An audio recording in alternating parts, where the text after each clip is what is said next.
नमस्कार दर्शकों, सब कुछ विचित्र चैनल में आप सभी का स्वागत है। दर्शकों, मौसम में बदलाव के कारण वायु में नमी की मात्रा बढ़ जाती है। वातावरण में नमी के बढ़ने और तापमान में गिरावट के कारण बैक्टीरिया और अन्य सूक्ष्म जीवाणुओं को पनपने का एक अच्छा अवसर मिल जाता है, जिसके कारण लोगों में डेंगू, फ्लू, मलेरिया और हैजा जैसी बीमारियां हो जाती है। आयुर्वेद 5000 वर्ष पुराने स्वास्थ्य कल्याण एवं चिकित्सा तंत्र के अनुसार मौसम में हुए बदलाव के कारण शरीर पर पड़ने वाले प्रभाव को अग्नि तत्व के द्वारा समझा जा सकता है। अग्नि तत्व शरीर के लिए अति आवश्यक तत्व है। अग्नि या जठराग्नि की तीव्रता अलग अलग मौसमों में विभिन्न प्रकार की होती है। सर्दी के मौसम में जठराग्नि की तीव्रता अत्यधिक होती है और मानसून में यह तीव्रता बहुत कम होती है। आयुर्वेद के अनुसार अग्नि तत्व के ठीक प्रकार से कार्य न करने पर कई प्रकार के जठरांत्र एवं उपापचय संबंधी विकार उत्पन्न हो जाते हैं। अग्नि तत्व किस प्रकार से कार्य करता है, ये जानने से पहले आयुर्वेद में बताए गए दोषों के सिद्धांतों को समझना आवश्यक है आपके लिए।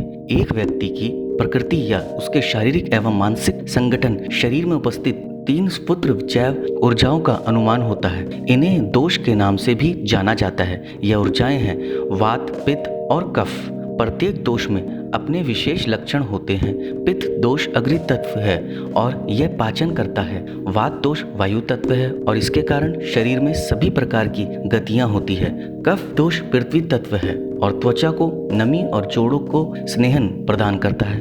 अधिकतर ऐसा होता है कि 3 दोषों में से 2 दोष ही एक व्यक्ति में एक समय पर प्रबल होते हैं। नाड़ी परीक्षा के द्वारा इस बात की जांच की जा सकती है कि आपके शरीर में मौजूद इन दोषों में संतुलन किस प्रकार से आता है। आयुर्वेद के अनुसार दोषों में अत्यधिक असंतुलन से शरीर में बीमारी उत्पन्न हो जाती है। आयुर्वेद अन्य प्रकार की दवाइयों के तंत्र से इसलिए ही सबसे अधिक महत्वपूर्ण है।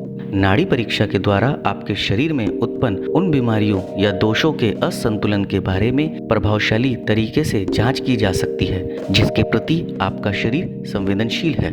इसलिए एक योग्य आयुर्वेदिक अभ्यासकर्ता के द्वारा नाड़ी परीक्षा अत्यंत महत्वपूर्ण है, क्योंकि ये आपके संपूर्ण स्वास्थ्य का आकलन करती है।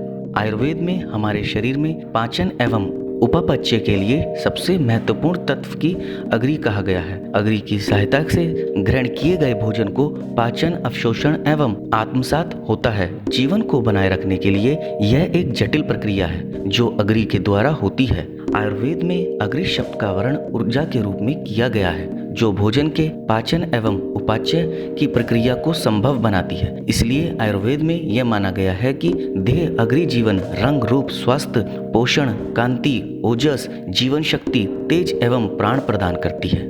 पाचन के लिए आवश्यक अग्नि में कमी के कारण शरीर में मौजूदा दोषों में असंतुलन उत्पन्न हो जाता है। सबसे पहले वात दोष उत्पन्न हो जाता है और इसके साथ साथ पित्त या कफ दोष उत्पन्न होता है। इससे शरीर में कई बीमारियां उत्पन्न हो जाती है। आयुर्वेद में बदलते मौसम में स्वस्थ रहने के लिए कुछ उपाय बताए गए हैं, जो कुछ इस प्रकार से है। इस मौसम में सरलता से पचने वाला गर्म और हल्का भोजन ग्रहण करना चाहिए। गुनगुना और स्वच्छ पानी पिए। साधारण पानी की अपेक्षा उबला हुआ पानी पिए, क्योंकि इसमें जीवाणु उत्पन्न हो जाते हैं। साथ ही साथ इसका पाचन सरलता से हो जाता है और यह पाचन तंत्र को मजबूत बनाता है। पत्तेदार सब्जियों एवं कच्चे सलाद का प्रयोग संयम से करना चाहिए, क्योंकि इनका पाचन कठिनाई से होता है और यह जठराग्नि को धीमा कर देती है। पाचन हेतु अग्नि को बढ़ाने के लिए अदरक, काली मिर्च और नींबू का प्रयोग किया जा सकता है। दालें, सूप, पुराने रखे हुए अनाज और छाछ को भोजन के साथ ग्रहण किया जा सकता है।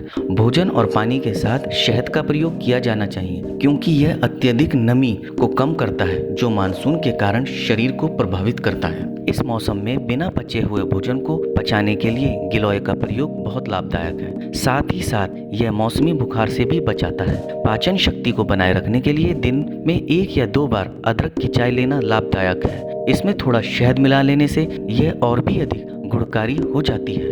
इस मौसम में किसी भी प्रकार के असंतुलन से बचने और प्रतिरोधक क्षमता को बढ़ाने के लिए पंचकर्म चिकित्सा लेनी चाहिए। परफ्यूम का प्रयोग कर सकते हैं। मौसम के अनुकूल कपड़े पहने जो ठंडी हवा और बारिश से आपको बचाए। नहाने से पहले शरीर पर हल्का गर्म तेल लगाएं।